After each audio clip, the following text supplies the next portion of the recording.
am back again today with this Ziploc activity. I have shown in my previous video how to make this activity and you can try this at home with your toddlers.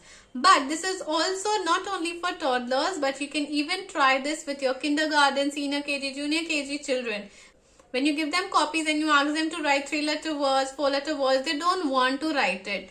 So what you can do, you can even make this activity for them as well. Let's see what 3-letter word are we writing today. So today I will write cat. Let's see.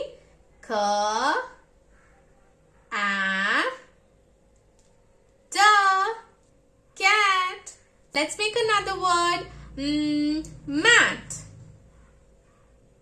Ma, a, da, mat. So even you can try this activity at home with your kindergarten children who don't want to write.